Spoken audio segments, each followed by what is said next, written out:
பிதா குமாரன் பரிசுத்தாவிய நாமத்தினாலே ஆமென்.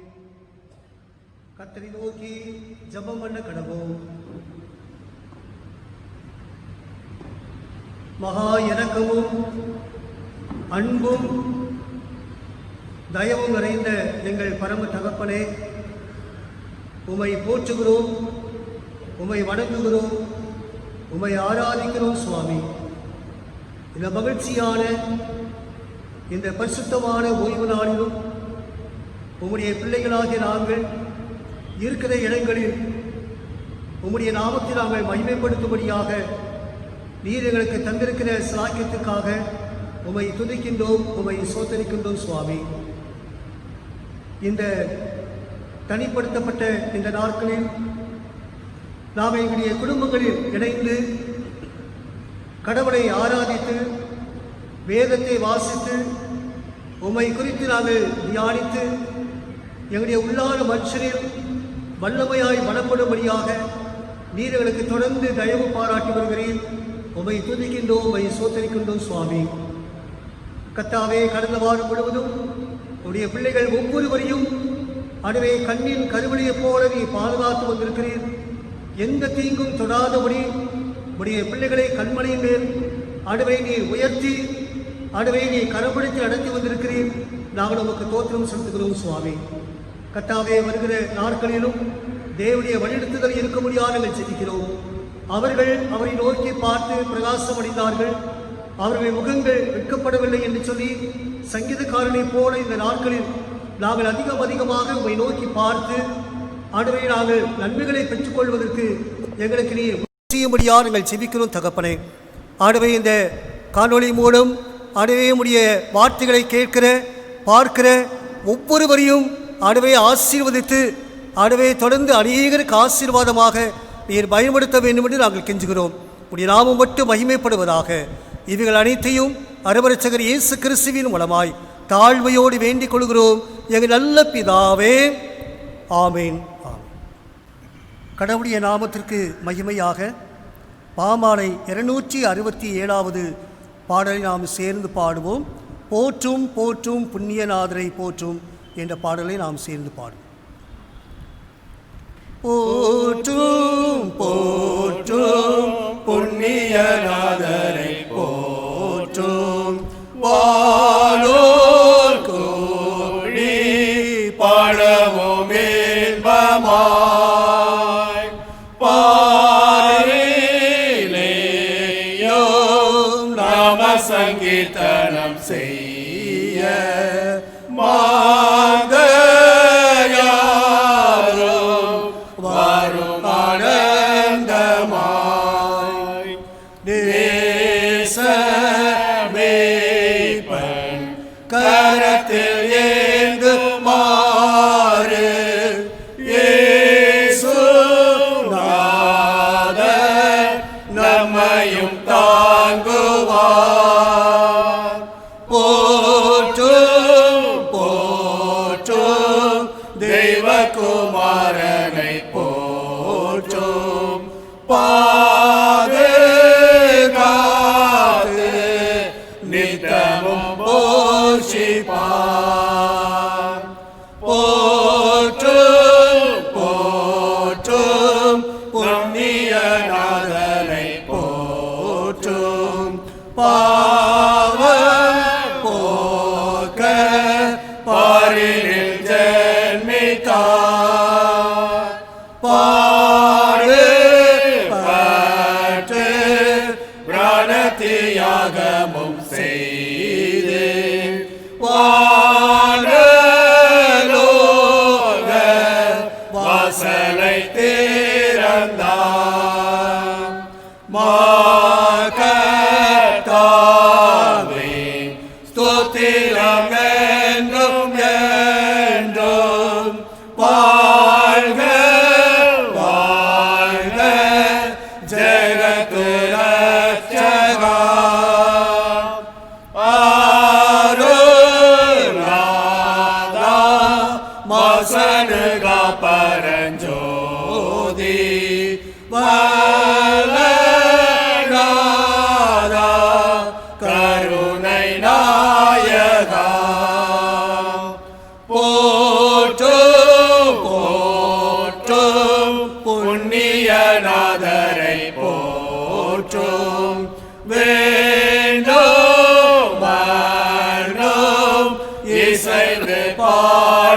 போற்றும்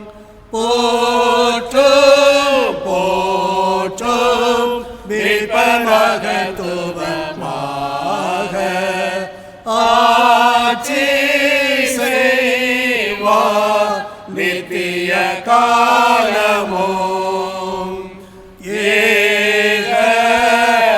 ராஜா மாட்சிமையோடு வந்து இயேசு சுவாமி பூமியை ஆளுமே.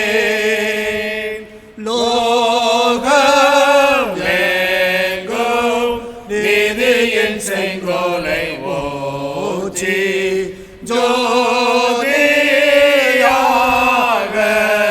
பாலனம் பண்ணுமே.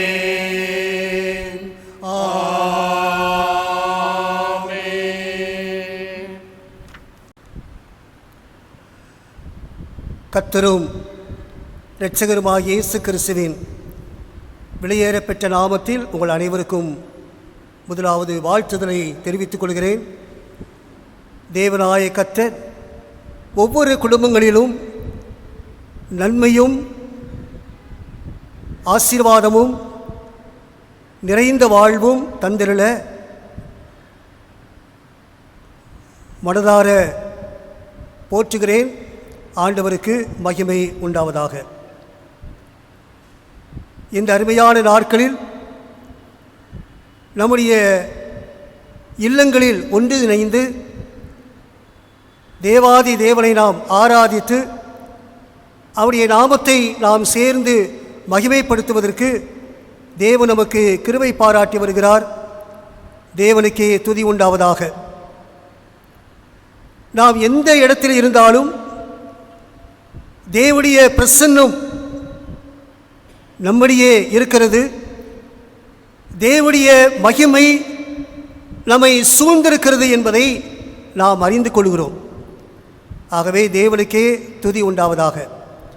இந்த நாளிலும் நாம் அனைவரும் சேர்ந்து சிந்திப்பதற்கென்று தெரிந்து கொண்ட அருளுரை வசனம் பரிசுத்த மத்தேயு எழுதின சுவிசேஷம் 25ஆம் அதிகாரம் 21வது வசனம். மத்தேயு சுவிசேஷம் 25ஆம் அதிகாரம் 21வது வசனம். நல்லது உத்தமமும் உண்மையுமுள்ள ஊழியக்காரனே, கொஞ்சத்திலே உண்மையாயிருந்தாய், அநேகத்தின் மேல் உன்னை அதிகாரியாக வைப்பேன் என்பதாகும். ஒரு சம்பவத்தை நான் உங்களுக்கு குறிப்பிட்டு என்னுடைய அருளுரையை நான் தொடர விரும்புகிறேன். ஒரு பெரிய ஒரு கம்ப்யூட்டர் நிறுவனம், அந்த நிறுவனத்தில் வேலை செய்வதற்காக பலவிதமான வாலிபர்கள் விண்ணப்பம் செய்தார்கள். ஒரு கிறிஸ்தவ வாலிபன் அந்த வேலையில் சேர்வதற்காக விண்ணப்பம் செய்தான். அந்த நிறுவனத்தில் இருந்து ஒரு நேர்முக தேர்வுக்கான அழைப்பு அவனுக்கு வந்தது. ஒரு இன்டர்வியூ அவனுக்கு வந்தது. அந்த நிறுவனத்தினுடைய பொறுப்பாளர்கள் பல கோணங்களில் அந்த நேர்முக தேர்வை நடத்துவதற்கு அவர்கள் ஆய்வு செய்தார்கள். ஏனென்றால் இந்த நிறுவனத்தினுடைய நற்பெயர் கெடாமல் இவர்கள் நடந்து கொள்வார்களா, உண்மையோடு வேலை செய்வார்களா, இந்த நிறுவனம் முன்னேற்றம் அடைவதற்கு கடினமாக உழைப்பார்களா, இந்த கம்பெனி ரகசியங்களை காத்துக்கொள்வார்களா, எதிர்பாரா விதமான ஆபத்தை தந்து விடுவார்களோ என்று பலவிதமான கோணங்களில் ஆய்வு செய்தார்கள். ஆனால் இந்த கிறிஸ்தவ வாலிபனுடைய அனைத்து பதில்களும் அந்த ஆய்வு நடத்திய அந்த பொறுப்பாளர்களை அது கவர்ந்தது. இந்த கிறிஸ்தவ வாலிபன் வேலையில் அமர்த்தப்பட்டான். சில நாட்கள் கடந்தது, சில மாதங்கள் கடந்தது, சில வருடங்கள் கழிந்தது. இந்த நிறுவனத்தில் அந்த கிறிஸ்தவ வாலிபன் படிப்படியாக உயர்வு பெற்று அந்த நிறுவனத்தையே நிர்வகிக்கின்ற ஒரு பொறுப்பையும் வாய்ப்பையும் அவன் கிடைக்கப்பெற்றான். அவனுக்கு மிகப்பெரிய ஒரு மகிழ்ச்சி. அவனுக்கு மிகப்பெரிய ஒரு சந்தோஷம். அவனை சார்ந்தவர்கள், அவருடைய குடும்பத்தை சார்ந்தவர்கள், அவருடைய நண்பர்கள் இதை கேட்கும் பொழுது அவர்களுக்கும் ஒரு பெரிய ஒரு மகிழ்ச்சியை ஏற்படுத்தியது. ஏனென்றால் இந்த கிறிஸ்தவ வாலிபனத்தில் காணப்பட்ட பொறுமையான தன்மை, ஒரு கடமை உணர்வு, நேர்மையான குணம், உண்மைத்தன்மை, சரியான நேரத்தை அங்கே கடைபிடித்தல், இவைகள் எல்லாவற்றையும் அந்த நிறுவனத்தில் அங்கே பொறுப்பாக இருந்து அவன் நிறைவேற்றினதால் இந்த உயர்வு அவனுக்கு தானாக கிடைத்தது. ஆகவே அதை கண்டு மிகவும் மகிழ்ச்சி அடைந்தான். பிரியமானவர்களே, இந்த நாளிலும் நம்முடைய சிந்தனைக்காக நமக்கு கொடுக்கப்பட்டிருக்கிற ஒரு தலைப்பு என்னவென்றால், உக்கிரானத்துவம், வளங்களை நிர்வகிப்பதில் பொறுப்பாண்மை என்ற ஒரு தலைப்பு நமக்கு தரப்பட்டிருக்கிறது. ஸ்டூவர்ட்ஷிப், ரெஸ்பான்சிபிள் ரிசோர்ஸ் மேனேஜ்மெண்ட் என்ற ஒரு தலைப்பை மையப்படுத்தி நாம் இந்த நாளில் அதற்குரிய திருமறை பகுதிகளை சார்ந்து ஒரு திருமறை கண்ணோட்டத்தில் நாம் அதை தியானிக்கும்படியாக நாம் இருக்கிறோம். ஒருவேளை இங்கே உக்கிரானத்துவம் என்ற ஒரு தலைப்பு நமக்கு தரப்பட்டிருக்கிறது. இந்த உக்கிரானத்துவம் என்றால் என்ன என்பதை நாம் முதலாவது நாம் அறிந்து கொள்வது நல்லது. ஆகவே இந்த உக்கிரானத்துவம் என்பதற்கு ஒரு கிரேக்க சொல் ஒய்கோனோமாஸ் என்ற ஒரு பதம் பயன்படுத்தப்பட்டிருக்கிறது. இதற்கு அர்த்தம் என்னவென்றால், நிர்வாக பொறுப்பு கொடுக்கப்பட்டவன் என்பது இதற்கு சரியான ஒரு அர்த்தம். அதே விதமாக இதற்கு கொடுக்கப்பட்டிருக்கிற ஒரு எபிரேய சொல் என்னவென்றால் அஷர்பத் என்ற இந்த பதம் அங்கே கொடுக்கப்பட்டிருக்கிறது. இதனுடைய அர்த்தம் என்னவென்றால் வீட்டு நிர்வாகத்தை நடத்துபவன் என்பது இதற்கு அர்த்தம். ஆகவே இந்த உக்கிரானக்காரன் என்பதனுடைய விளக்கம் என்னவென்றால், எஜமானுடைய உடைமைகளை, சொத்துக்களை பொறுப்பாக இருந்து அங்கே நிர்வகிக்கக்கூடியவர் என்பதாகும். அந்த எஜமானுடைய அனைத்து சொத்துக்களையும் அனைத்து உடைமைகளையும் அது சரியான விதத்தில் நிர்வகிக்கின்ற ஒரு பொறுப்பாளர் என்பதை நாம் இங்கே அறிந்து கொள்கின்றோம். He is not the owner but an employee of the owner. ஆகவே இவர் ஒரு அந்த உடைமைக்கு உரிமையாளர் அல்ல, அந்த உரிமையை நிர்வகிக்கின்ற ஒரு மனிதர் என்பதைத்தான் இந்த உக்கிரானத்துவம் என்பது நமக்கு தெளிவாக நமக்கு காட்டுகின்றது. வீட்டு காரியங்களை கவனிக்க, நிர்வகிக்க நம்பிக்கையான அடிமைகளை வைத்திருக்கின்ற ஒரு பழக்கம் அந்த நாட்களில் காணப்பட்டது. ஒருவனே ஆபிரகாமை நீங்கள் எடுத்துக்கொள்ளுங்கள். இந்த ஆபிரகாமுக்கு எலியேசர் என்ற அந்த வேலைக்காரன் எல்லா விதமான பொறுப்புகளையும் அவர் கவனித்து கொண்டார். ஆனால் இந்த எலியேசர் ஒரு அடிமை என்பதை நாம் மறந்துவிடக்கூடாது. ஆகவே இங்கே இந்த பொறுப்புகளை சரியான விதத்தில் கவனத்தோடு நிர்வகிக்கின்றவர் இந்த உக்கிரானத்துவக்காரன் என்பதை நாம் இங்கே பார்க்கின்றோம். படைப்பின் வரலாற்றை நீங்கள் எடுத்துக்கொள்ளுங்கள். படைப்பின் வரலாற்றை நாம் பார்க்கும் பொழுது ஆண்டவர் இந்த படைப்பில் அநேக காரியங்களை நல்லது என்று சொல்லி அங்கே படைத்தார். ஆனால் கடவுள் மனிதனை தமது சாயலாக படைத்தார் என்று இந்த மனிதனை அந்த படைப்பில் ஒரு மகுடமாக வைக்கின்ற ஒரு நிலைமையை நாம் இங்கே பார்க்கின்றோம். அது மாத்திரமல்ல, தேவனாய கர்த்தர் தான் படைத்த இந்த மனிதனை ஏதேன் தோட்டத்தில் வைத்து அதை பண்படுத்தவும் காக்கவும் வைத்தார் என்று சொல்லி திருமறை நமக்கு தெளிவாக நமக்கு கூறுகிறது. ஆகவே தம்முடைய சாயலாக படைத்த அந்த மனிதனை ஏதேன் தோட்டத்தில் வைத்து, அந்த ஏதேன் தோட்டம் நல்ல வளம் நிறைந்த ஒரு தோட்டம். ஆகவே இந்த தோட்டத்தில் வைத்து அவனுக்கு ஒரு பொறுப்புகளை கொடுத்து அதை கண்காணிக்கவும் அதை காக்கவும் வைத்தார் என்று சொல்லி திருமறையில் நாம் வாசிக்கின்றோம். பிரியமானவனே, கடவுள் இந்த உலகத்தில் நிலவளம், நீர்வளம், மனித வளம் என பல வகையான வளங்களை அவர் நமக்கு தந்திருக்கின்றார். இதனை பொறுப்புடன் மேலாண்மை செய்ய அங்கே மனிதன் எதிர்பார்க்கப்படுகிறான் என்பதைத்தான் இதன் மூலமாக நாம் கற்றுக்கொள்கின்ற ஒரு உண்மை. பிரியமானவர்களே, திருச்சபையில் ஒவ்வொரு அங்கத்தினரும் உக்ரானக்காரர் என்பதைத்தான் ஒரு புதிய ஏற்பாட்டை நான் படிக்கின்றோம். இந்த உக்ரானக்காரன் யார் என்று இந்த புதிய ஏற்பாட்டில் நாம் கண்ணோக்கும் பொழுது, திருச்சபையில் உள்ள ஒவ்வொரு அங்கத்தினரும் உக்ரானக்காரர் என்று அழைக்கப்படுகிறார்கள் என்பதை இந்த புதிய ஏற்பாட்டில் நாம் காண்கின்றோம்.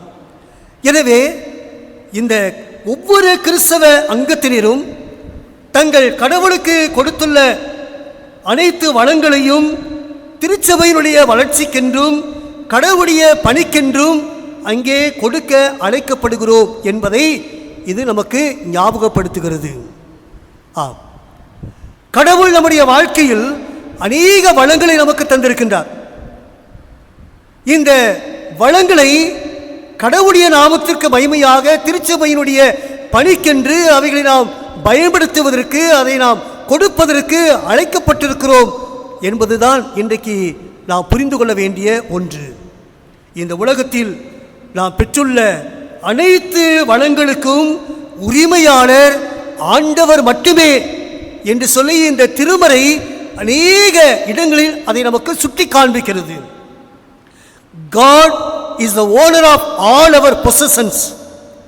God is owner of all our source என்று சொல்லப்பட்டிருக்கிறது. ஆகவே கடவுள்தான் எல்லா வளங்களுக்கும் உரிமையானவர், எல்லா வளங்களுக்கும் அவர் சொந்தக்காரர் என்பதை நாம் இங்கே படிக்கின்றோம். ஆகவே கடவுள் இந்த உலகத்தில் பல பொறுப்புகளை நமக்கு தந்துள்ளார். ஆகவே இந்த பொறுப்புகளை நாம் சரியான முறையில் நிர்வகிக்கின்ற பொறுப்பாளர்களாக நாம் இருக்கிறோம் என்பதை மறந்துவிடக்கூடாது. அதுதான் இந்த நாளினுடைய தலைப்பு நமக்கு அதை முன்வைக்கின்றது. உக்ரானக்காரர், வளங்களை நிர்வகிக்கும் பொறுப்பாண்மை என்று சொல்லி நாம் இந்த தலைப்பில் நாம் சிந்திக்கும்படியாக இருக்கிறோம். ஆகவே இன்றைய திருமறை பகுதிகளிலிருந்து நாம் அதை குறித்து நாம் தியானிக்கும்படியாக நாம் இருக்கின்றோம். ஆகவே 3 காரியங்களை நான் உங்களுக்கு சுருக்கமாக உங்களோடு கூட நான் பகிர்ந்து கொள்ள வேண்டும் என்று நான் விரும்புகிறேன். முதலாவது, நமக்கு தரப்பட்டுள்ள ஒரு திருமறை பாடம் என்னவென்றால், யாத்திராகம புஸ்தகம் 18ஆம் அதிகாரம் 13வது வசனம் முதல் 27வது வசனம் வரை அடங்கியிருக்கிற இந்த பகுதி நமக்கு தரப்பட்டிருக்கிறது. யாத்திராகம புஸ்தகம் 18ஆம் அதிகாரம். இந்த யாத்திராகம புஸ்தகம் இந்த 18வது அதிகாரத்தினுடைய இந்த பகுதிக்கு ஒரு தலைப்பு கொடுக்க வேண்டும் என்றால், ஸ்டூவர்ஷிப் ஷேரிங் த ரெஸ்பான்சிபிலிட்டிஸ். உக்ரானத்துவம் என்பது பகிர்ந்தளித்தல் என்று நாம் இந்த பகுதியில் அதை குறித்து நாம் தெரிந்து கொள்கிறோம். ஸ்டூவர்ஷிப் ஷேரிங் த ரெஸ்பான்சிபிலிட்டிஸ். முதலாவது, இங்கே மோசேயினுடைய சாட்சியை குறித்து அதை நாம் முன்பகுதியில் நாம் வாசிக்கின்றோம். என்ன? மோசே தன்னுடைய மாமன் எத்ரோவிடம் தமது ஜனமாகிய இஸ்ரவேலருக்கு கர்த்தர் செய்த மகத்துவமான காரியங்களை அங்கே விவரித்து காண்பிக்கின்றார். இஸ்ரவேல் ஜனங்களை எகிப்திலிருந்து அவர்களை விடுவித்து பாலும் தேனும் ஓடுகிற கானான் தேசத்திற்கு நேராக அவர்கள் கடந்து வரும் பொழுது தேவன் எப்படி மகத்துவமான காரியங்களை இந்த இஸ்ரவேல் ஜனங்களுக்குள்ளே செய்தார் என்பதை அங்கே விவரித்து காண்பிக்கின்றார். செங்கடல் அங்கே குறுக்கிட்டது, அங்கே யோர்தான் வந்தது, எரிகோ இவைகளை கடந்து வந்தது, வனாந்தரத்தில் ஏற்பட்ட வருத்தம் எதிரிகளின் கைகளிலிருந்து விடுவிக்கப்பட்டது.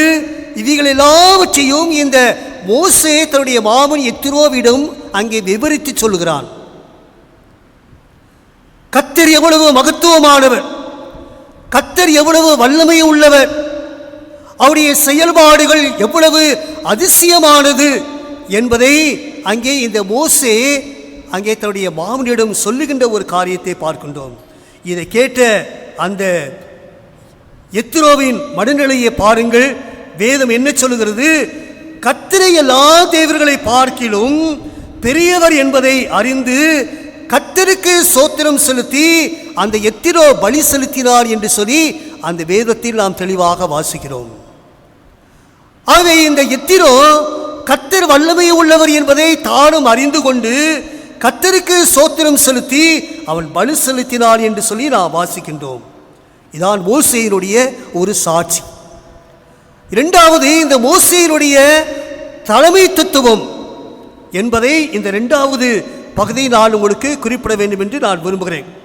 இங்கே இந்த மோசே ஜனங்களை நியாயம் விசாரிப்பதற்கு ஆசனத்தில் அங்கே அமர்ந்திருக்கிறான்.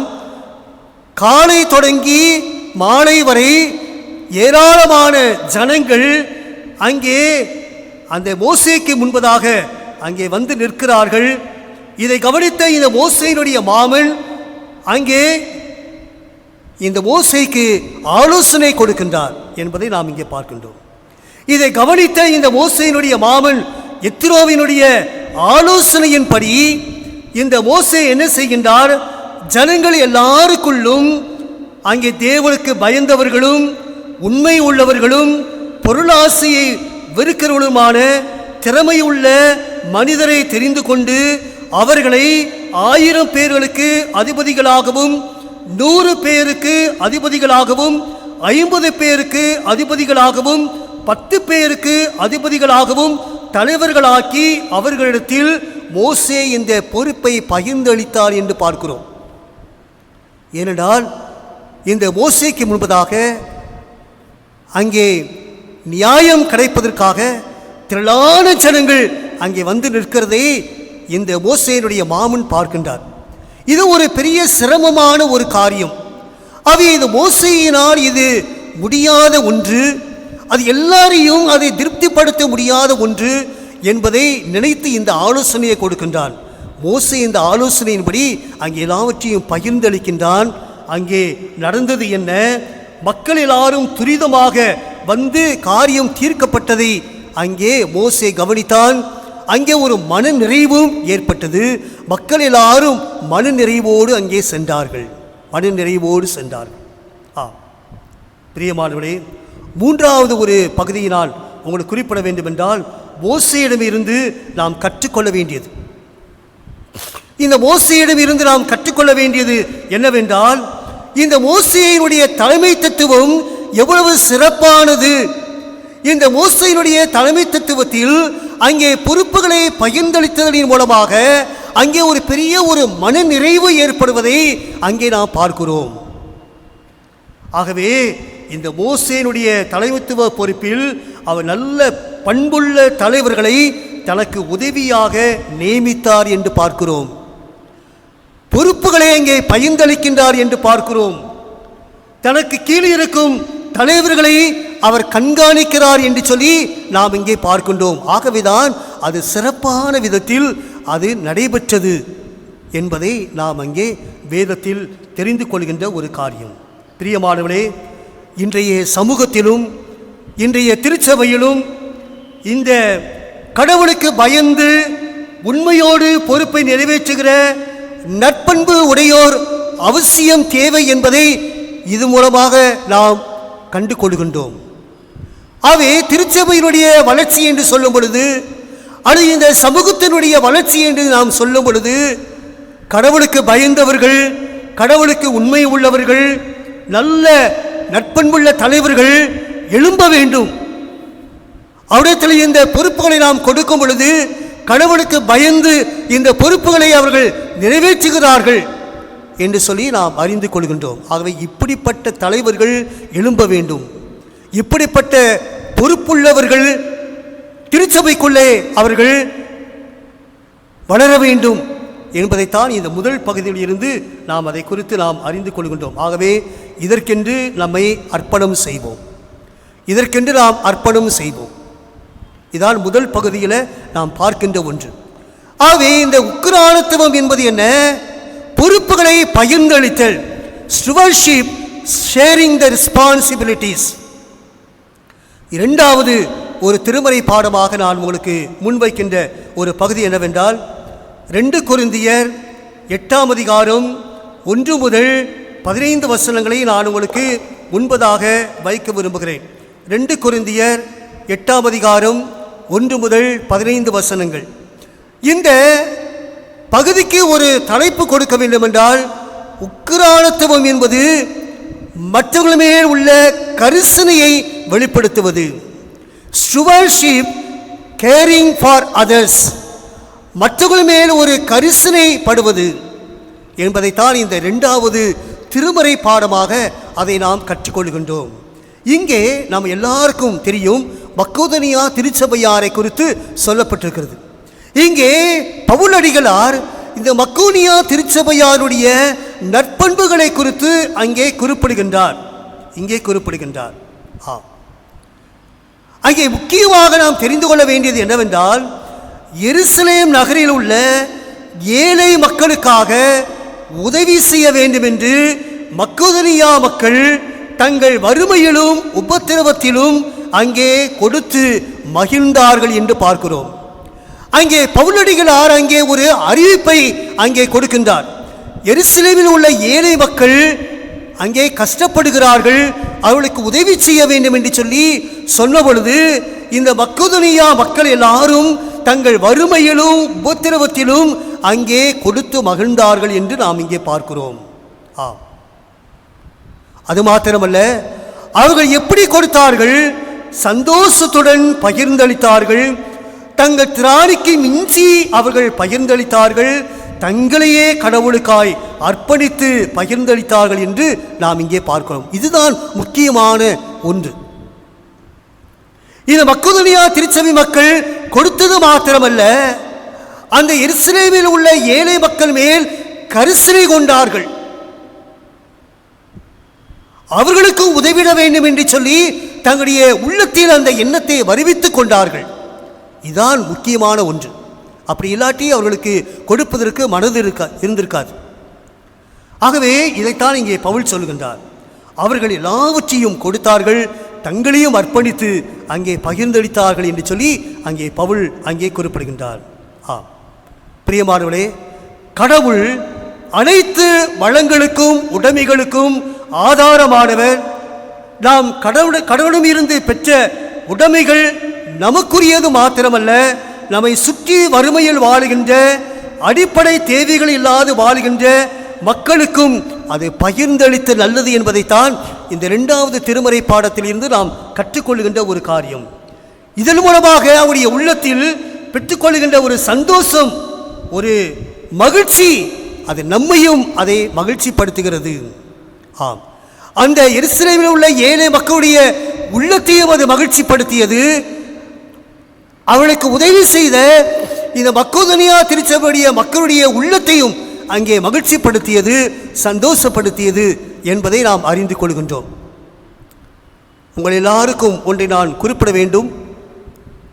இந்த கொரோனா தொற்று நோய் வந்த ஆரம்பத்தில் பலர் பலவிதங்களில் மிகவும் கஷ்டப்பட்ட ஒரு நிலைமையில் அன்றாட தங்களுடைய குடும்பத்தினுடைய தேவைகள் அங்கே என்ன என்று சொல்லி அங்கே அவர்கள் எதிர்நோக்கி இருக்கிற ஒரு சூழ்நிலையில் நம்முடைய திருச்சபையில் இருந்து அநேக வாலிபர்கள் பல குடும்பங்களில் இருந்து பணத்தை சேகரித்து அங்கே அவர்களுக்கு நிவாரண உதவி அங்கே செய்ததை நான் உங்களுக்கு குறிப்பிட விரும்புகிறேன்.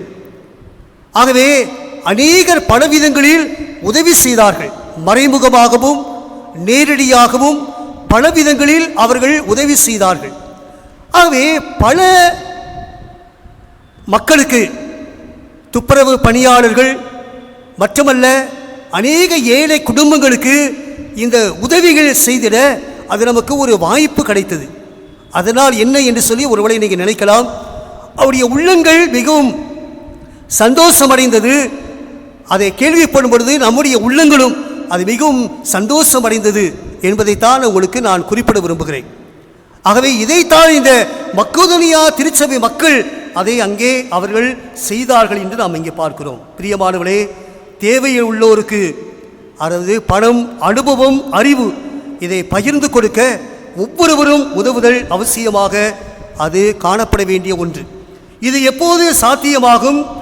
கடவுளை நாம் சார்ந்திருந்து அவரை நாம் பிடித்து கொண்டால் வளங்களின் மீதான கடமையும் பொறுப்பும் நமக்கு ஏற்படும்.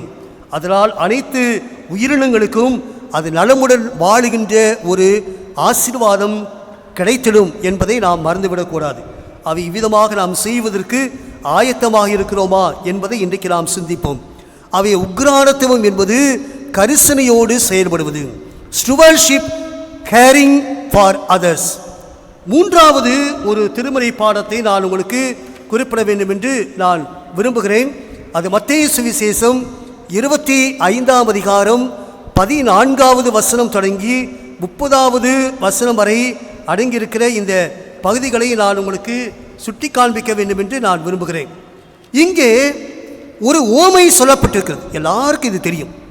சிறு பிள்ளைகளுக்கு தெரியும், ஓய்வு நாள் பாடசாலை படிக்கின்ற பிள்ளைகளுக்கு தெரியும், வாலிபர்களுக்கு தெரியும், பெரியவர்களுக்கு தெரியும். ஆகவே இது தெரியாத ஓமை அல்ல. ஆனால் இன்றைக்கு இந்த உக்ரானத்துவம் என்ற ஒரு தலைப்பில் இன்றைக்கு நாம் புரிந்து கொள்கின்ற ஒரு படிப்பினை என்ன, இந்த திருமுறை நமக்கு கற்றுக் கொடுக்கின்ற ஒரு ஆழமான செய்தி என்ன என்பதைத்தான் இன்றைக்கு நாம் சிந்திக்கப் போகிறோம். ஆகவே இந்த மத்தேயு சுவிசேஷம் 25வது அதிகாரத்தில் தாளந்து ஓமை இங்கே சொல்லப்பட்டிருக்கிறது. ஆகவே இந்த ஓமையில் முதல் 2 நபர்கள் காலம் தாழ்த்தாது நம்பிக்கைக்குரிய பணியாளராக செயலாற்றி அங்கே பாராட்டுதலை பெற்றுக்கொண்டார்கள் என்று சொல்லி நாம் பார்க்கின்றோம். முதல் 2 நபர்கள் தங்களுக்கு கொடுக்கப்பட்ட அந்த தாளந்துகளை சரியான விதத்தில் கவனத்தோடு அவர்கள் பயன்படுத்தி மேற்கொண்டு அதை சம்பாதித்தார்கள். எஜமான் அதை கண்டு மகிழ்ச்சி அடைந்தான், பாராட்டினார் என்று சொல்லி நாம் இங்கே பார்க்கின்றோம். ஆனால் 3வது நபர் தமக்கு கிடைத்த இந்த தாளந்தை அவன் புதைத்து வைத்தான் என்று சொல்லி அங்கே வேதம் சொல்லுகிறது. தனக்கு கிடைத்த வாய்ப்பை அவன் பயன்படுத்தவில்லை. நம்பிக்கைக்குரிய பணியாளராக அவன் செயல்படவில்லை. ஆனால் இந்த எஜமான் நியமித்த குழுவில் அவன் இருக்கிறான். அவன் அந்த 3 பேரில் ஒருவனாக இருக்கிறான். ஆனால் இவனுக்கு எஜமானுடைய அன்பு, இந்த எஜமானுடைய கருணை, இந்த எஜமானுடைய இரக்கம் இவற்றை குறித்து அங்கே தெளிவு இல்லாததினால் அந்த ஒரு தாளந்தை அவன் பயன்படுத்த முடியாமல் அவன் தவறிவிட்டார் என்று சொல்லி வேதத்தை நாம் தெளிவாக வாசிக்கின்றோம். ஆகவே இந்த எஜமானை குறித்து தவறான எண்ணம் அவருடைய மனதில் காணப்பட்டது. எஜமானுடைய சந்தோஷத்தை நிறைவேற்றுவதற்கு அவன் முற்படவில்லை.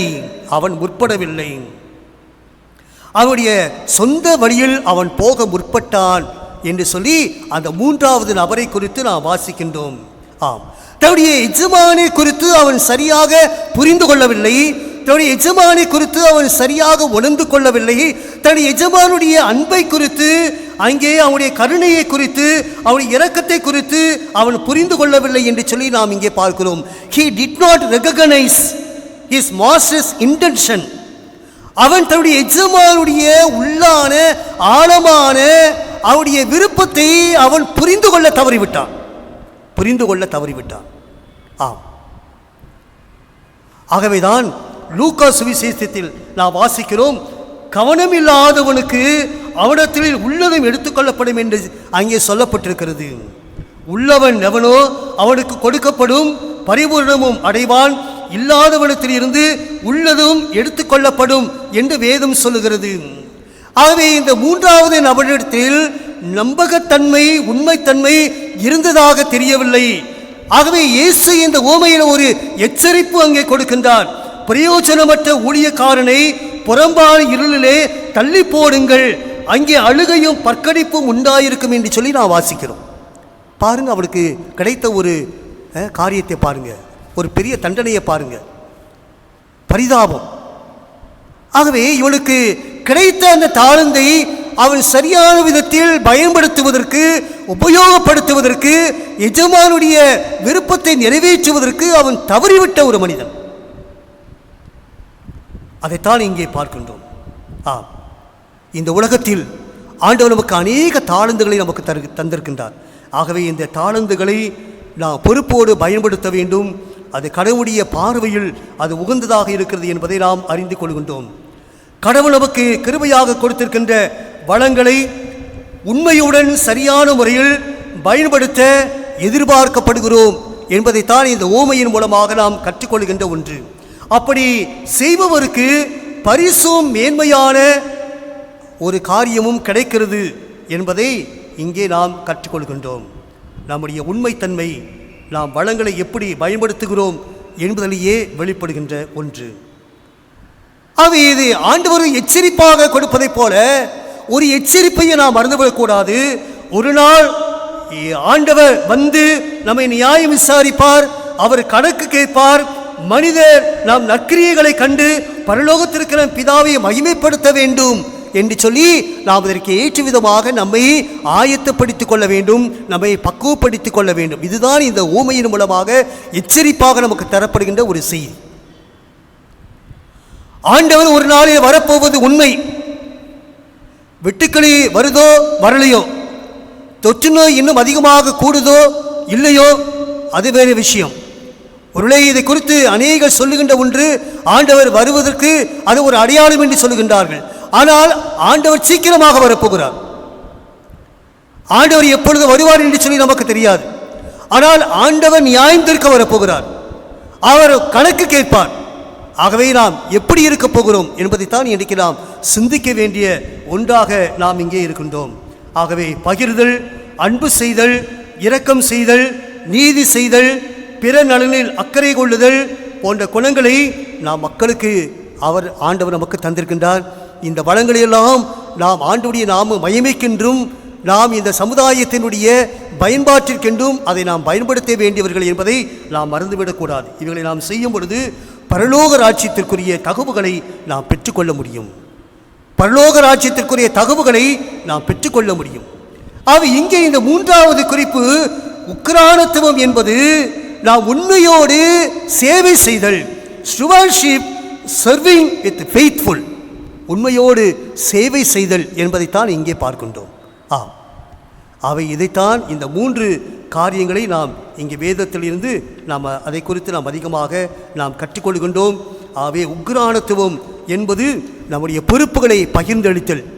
ஆகவே பகிர்ந்தளித்தல் என்பது அதற்கு உகந்தவர்களாக காணப்பட வேண்டும், ஆண்டவருக்கு பயந்தவர்களாக நாம் காணப்பட வேண்டும். ஸ்டுவர்ஷிப், ஷேரிங் த ரெஸ்பான்சிபிலிட்டிஸ்.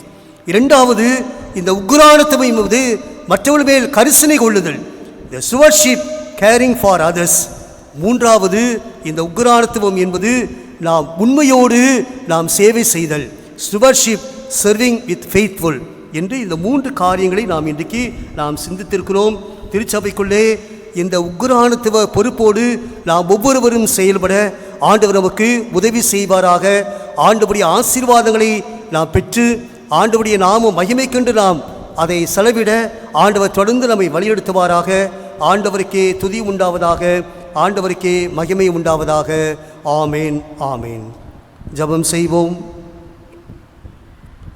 சோத்தரிக்கிறோம் ஆண்டவரே, நன்றியோடு மை துதிக்கிறோம், மை சோத்தரிக்கிறோம். இந்த அருமையான இந்த ஓய்வு நாளிலும் உடைய திவ்ய வார்த்தைகளை நாங்கள் தியானிக்கும்படியாக நீர் கொடுத்த சிலாக்கியத்திற்காக சோத்திரம். ஆண்டவே, திருச்சபையில் நாங்கள் எல்லாரும் உக்ரானக்காரர் என்பதை நாங்கள் நினைவுபடுத்தி அதற்கு ஏற்ற விதமாக கடவுளுக்கு பயந்து உண்மைத்துவம் நிறைந்து நாங்கள் காணப்படுவதற்கு எங்களுக்கு நீ உதவி செய்யும்படியாக நாங்கள் வேண்டிக் கொள்கிறோம் சுவாமி. ஆகவே எங்களுக்கு கொடுக்கப்பட்டிருக்கிற வளங்களை, எங்களுக்கு கொடுக்கப்பட்டிருக்கிற தாளந்துகளை கடவுளுடைய நாம மகிமைக்கென்றும் திருச்சபையினுடைய வளர்ச்சிக்கென்றும் நாங்கள் அதை சரியான விதத்தில் உபயோகப்படுத்துவதற்கு ஆண்டவைகளை வழிநடத்த வேண்டும் என்று உம்மை நோக்கி நாங்கள் கெஞ்சுகிறோம் சுவாமி.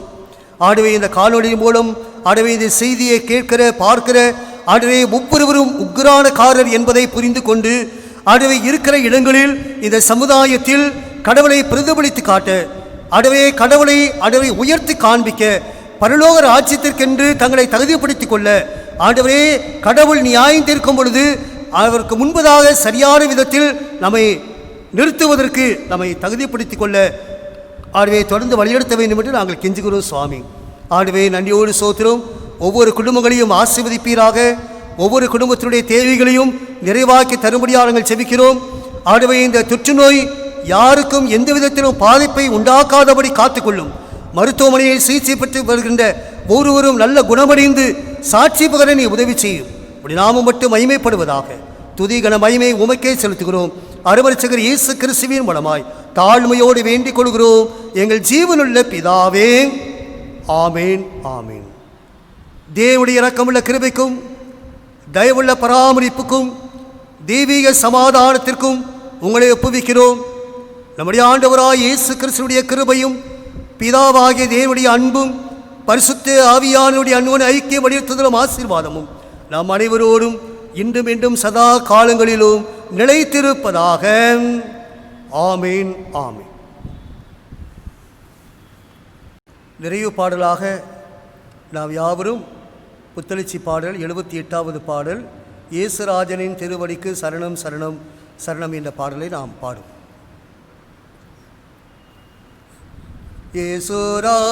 இயேசுராஜனின் திருவடிக்கு சரணம் சரணம் சரணம்.